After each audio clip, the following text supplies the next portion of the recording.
next level. We're super excited about Teron, and one of the things that was really interesting when we started this free agency process with Coach Spagnuolo was I remember him coming down to the office after we gave him a list of safeties to watch, and he would go down the list and he would say strengths and weaknesses, and I like this guy and this and that. Here's what he can do. Here's what he can't do. And he got to Ty and he said, I'm struggling to find out what he can't do. And I said, Coach, say no more. We're going to get him. So again, we're super excited to have him here. And with that, I'll let him take the floor. Oh yeah. How's everybody doing? Really like to start out by thanking God. Obviously, Clark Hunt and the Hunt family, Coach Reed, Mr. Veach here. A great opportunity. Obviously, have a great football program, and my biggest job is to come here, be a leader, try to make plays on and off the football field, and put my hand in the pot and help us win some games. Question? Teron, what brings you here other than a pretty good contract? What brings you to the Chiefs? Well, like I just mentioned, I think they have a great organization. Me and Coach Reed spoke, over the phone. It was a real genuine conversation. And I wanted to come to a team that obviously had great talent, great core players. A lot of their core players are still young, closer to my age, and so I think that had a lot to do with the decision as well. And anytime you can play for an organization with great history, obviously a young quarterback that's really going to take this league over, really by storm. It was a no-brainer for me and my family. Teron, the Chiefs' defense wasn't very good last year. There's been a lot of changes. You're going to be one of the guys people look to make it better. What can you do for this defense to make it better? Well, that's the challenge. I think that's also part of the reason why I'm here as well. I think we all know what the offense could do. I think it'll be my job to come in here, try to get some direction, try to give guys some motivation, some inspiration, and then be an everyday factor. I want to be the same guy I am in the weight room that I am on the football field. So, that's what I'm really looking forward to bringing to this team. And like I said, I'm going to try my best to do that every single day. Teron, during the interview process, I guess the recruiting process, how much time did the Chiefs and some coaches spend talking to you about what they expected you to do in the defense, on the role, on the way they look at you? Well, I spoke with Coach Spags, and he told me what my role would be for this defense. Obviously, things change in the NFL, and so I've always been the kind of player that could do a lot of different things. So I never really get too caught up into that. I just want to be on the football field. I want to be available, obviously stay healthy, and then help the young guys, help my teammates, help everybody be confident, and make everybody feel like they're special. Teron, you mentioned that it's such a young group here. What kind of leadership opportunities are there for you coming into a locker room that does have so many young guys? Well, we've got a lot of young superstars on this team, and obviously, guys that are already, established in this league. So for me, it's not about me coming here stepping on toes. It's about, really me coming in, showing guys that I can work hard too.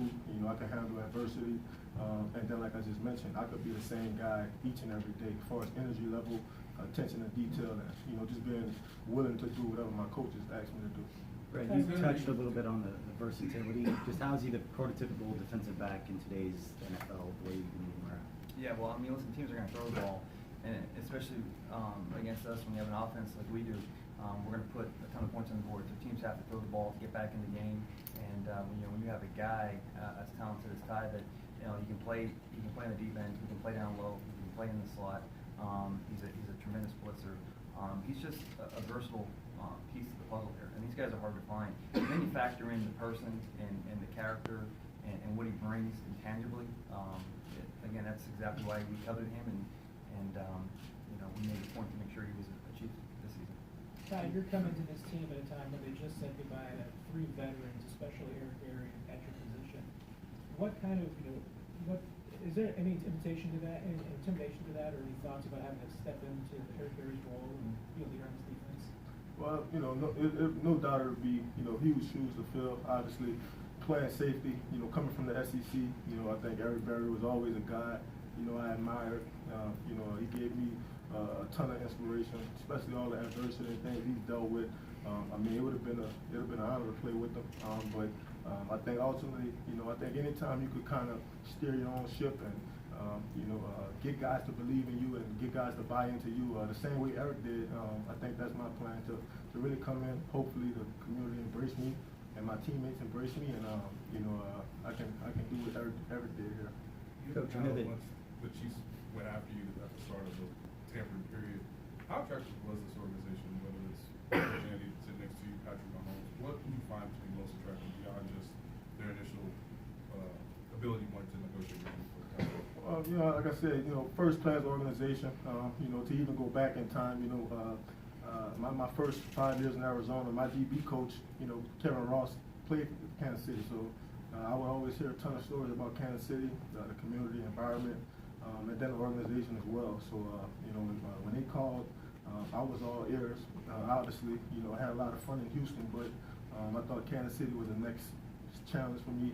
I thought it's the next step in my career, and I'm looking forward to it. Happy about the decision I made. We saw Patrick's tweet about the Honey Badger, minutes after you had agreed to run the team. Have you talked to Patrick? And just what is it going to be like to be with him as you guys try to reach the Super Bowl as a young core together? Yeah, it's gonna be fun. Me and Patrick, we've spoken over the phone. We've gone back and forth on Twitter. He's probably one of the more humble MVPs I've had conversations with. Great talent, great kid. I'm pretty sure he's gonna do everything he can to continue to handle the offensive side of the ball, and I'm gonna come in here, try to do my best to steer the ship on the defensive side, and hopefully we could come together and bring the city a championship again. You Andy, mentioned what going do you back and like forth on. You mentioned going back and forth on Twitter. It looked like you got some lessons today about where the Chiefs are. What was that like? Well, today? first of all, I was only trying to say hello to Coach Miles, and then that kind of got wrong. But yeah, I got a warm welcome this morning. No hard feelings. No hard feelings. Are you going down to today, the Big 12 tournament? I heard that may be happening. Yes, sir. Yes, sir. You'll be on the stage down there with Coach? Yes, sir. Hopefully. You excited to see Coach again? When's the last time you saw him? Last time I seen Coach was maybe a couple years ago. He actually came to our Dallas game. He played in Dallas one year, and it's always good to see Coach Miles. Obviously, he played a very critical part in my life. He had to make a tough decision for me. So me and him, we've always stayed in touch. Like I said, he's always been kind of like a father figure to me, and he's done a lot for me. He still does to this day. You mentioned that tough decision. You're here now. You got a second free agent contract. You've had a wonderful career in the NFL so far. Did you think that was going to happen at that point in LSU when you weren't allowed to play that last year there? No, I didn't. I remember, obviously, getting kicked out of school, and I come out with my girlfriend was standing in the hallway, and 7 years later to be in this position. God is good. Obviously, great things can happen when you believe in yourself. You surround yourself around great people, and then your intentions are good. I think a lot of great things can happen. So I'm blessed, beyond blessed. Andy, what do you like about this player? What excites you about him? Yeah, I love the way he plays the game, which is the obvious. Everybody I've talked to has talked about his leadership and how much he loves playing the game, what he does to the community outside and off of the football field. He's extremely smart. He's innately smart, but he's also an extremely smart football player. And I love being around guys that love playing the game. I love that. He's also a good dad, so he does good there too. So, which might be the most important thing. 2 years ago, you said something to the extent of, when I'm healthy, I feel like I'm the best player, defensive player in the NFL. Do you still feel something 2 years later along the same lines? Yeah, absolutely. I play a position that requires, the ultimate confidence, and I went through a couple rough seasons where, just struggling with injuries, playing with knee braces on, and to be able to put together 2 consecutively healthy seasons, playing every game, I do feel like I'm getting back to who I am.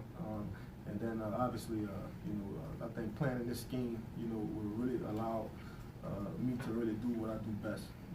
That's really be a hunter. So I'm excited about that. And you do a lot of different things. So just when it comes to being a deep safety in the box, in the slot, is there something you're most comfortable with? Well, like you mentioned, I love doing it all. I'm a football player. My coach gives me a job. I just try my best to do it. But I think anytime I can get around the football, close to it, I just feel like superpowers, And anytime I'm away from the football, I just feel like my powers are diminished. diminishing. So, yeah. You like the idea of a ball being a ball hawk. Yeah, absolutely. Brett, how long have you had your eyes on him, through your scouting days? Because typically, like with Hitchens and Watkins, you had, coveted those guys before. What about Yeah, I mean, him? it's certainly a long time, and like I said earlier, it was, there was a lot of free agents this year in the class, and he was certainly a guy that we coveted coming out at the time, and these guys tend to see, they roll back around again. It's just a matter of, are you in the position, from the cap standpoint, to acquire a guy of this caliber, and so we certainly liked. What's not to like about his skill set coming out. But, I mean, you put on that Houston tape from last year, and he's one of those guys that the whole room starts smiling and rewinding plays because, as Coach mentioned before, just the tenacity in which he plays.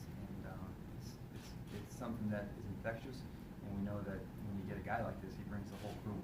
So it's certainly a positive to get a guy like this moving forward. How big of a part did Steve Spagnuolo and that that staff that he's put together? How influential were they, in kind of guiding the direction? Yeah, I mean, very much so. And I mean, Coach Reed did an outstanding job of putting a fantastic staff together. And we certainly had great dialogue the weeks leading up to the combine, to free agency, going over the draft board. But the one thing that we said, you can acquire as many great players and as many talented players as you like, but until you have the catalyst to make it go, things will never work out the way you want them. And this was the catalyst that we had to have. Taking more Brett, when this is over, the free agency period, I just want to know, like, what do you want the identity of this defense to be? Yeah, so you obviously want to be tough, you want to make plays, and competition becomes one of the number one things. So as many red or white shirts, depending if we're home or away, around the football become very important. So and it'll start fresh. One thing we mentioned at the time is that this is the beginning. So he's coming in fresh with the rest of the guys, and they're going to build this thing together along with the coaching staff. So normally, if you have good players and good coaches, normally you have success, and so we feel like we're right there and heading in that direction.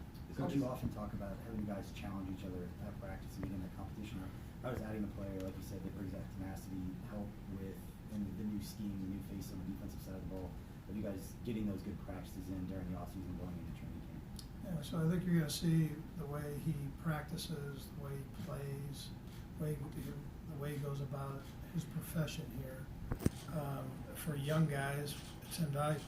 A little bit what I told you with Alex, and then Pat. So Pat was able to see a pro do his thing. So here you bring in a veteran player that does it the right way, and he'll work in with, the practice might be a little different and all that, but it's still the same thing. He's going to go out and he's going to attack it and study and take a leadership role, handle it the way you're supposed to handle it on and off the field, and it'll be great for the young players to see. Andy, I know you don't really like to look back very much, but you've made a lot of changes. You got rid of your defensive coordinator, a bunch of new defensive players coming. You've got some, big name guys who've been there for a long time ago now. How much of this is kind of going to be a culture change for your defense as well, and how important will Teron be in that?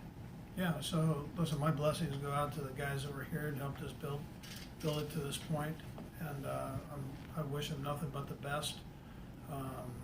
I'll always be fans of theirs, and if they continue to play.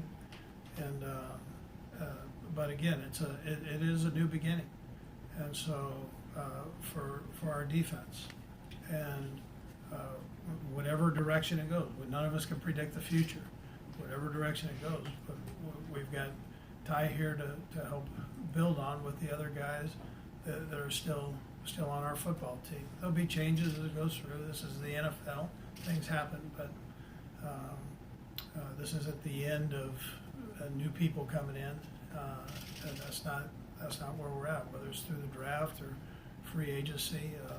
But we know what we have right here. We have a leader and somebody that's not afraid to step up and take on that role. And he's also a good football player, and he's a better person than all of that. I mean, he's a class act, and the things that he'll do for the community will be as spectacular as the things that he does for our football team. So. Ty, I know it's still pretty early, but what do you know about your new teammates, particularly on the defensive side of the ball? And my second question is, given where you were last year, a year ago, just what does it feel like to know you kind of bet on yourself and now you have sort of this new chapter in your career? Yeah, well, I think to answer the first part of the question, I think mostly I'm really looking forward to getting to meet, my teammates, getting to work out with them. I spoke to a few of them over the phone, and we've had some good talks, some good vibes, and can't wait for those guys to see me in person. It's a little bit different. Follow me on Twitter, so and then to answer your second question, like I said, I think it's always important for you to just believe in yourself. Obviously, being released from Arizona after signing that contract, it's a little bit of taste of humble pie. So for me, it was about just gathering myself, collecting myself, realizing what was important, and then focusing on a task at hand. And that's what I did. And like I said, Houston, they were great to me. The organization was great. The coaching staff was great. My teammates were great. And I thought it was in my best interest to take the next step in my career, the next challenge, and I think this is it. Andy, what's it like coaching against a guy with Tyron's skills? You're never sure where he might be lining up on a play-by-play basis or what his role might be.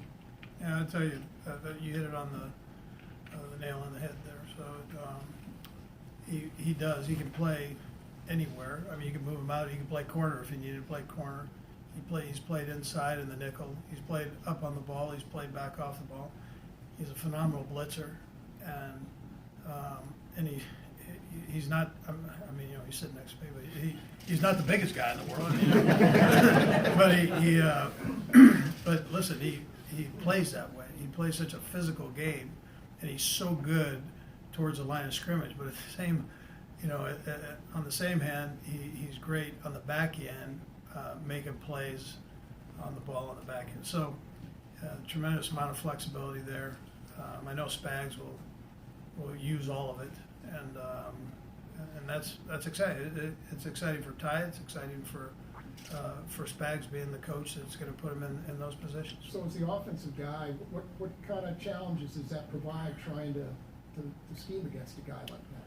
Yeah, well, I mean, I'm not going to give it. I guess he's with us now. I can tell you. So that does. It presents problems. You got to know where he's at, right? You have to know, exactly where he's going to be, and you kind of work the other side. Go opposite. I know being in the league, you don't always catch games from other teams, but just from afar, what did you specifically see from Pat that maybe you liked in joining the Chiefs? And then is there an aspect to it not having to play against that now? Yeah, I mean, we talked about playing against the Chiefs, last postseason, and quite frankly, we didn't want to play against them. And I thought anytime I watch, highlights, I watch the Chiefs game, I always saw a quarterback that, gunslinger really is what comes to mind, but he takes care of the football. He's not reckless with it. So you could tell that, he studies a lot. He knows where his receivers are. He knows where his teammates are. And I think ultimately he takes care of the football and he scores points. So, I think that makes my job a lot easier.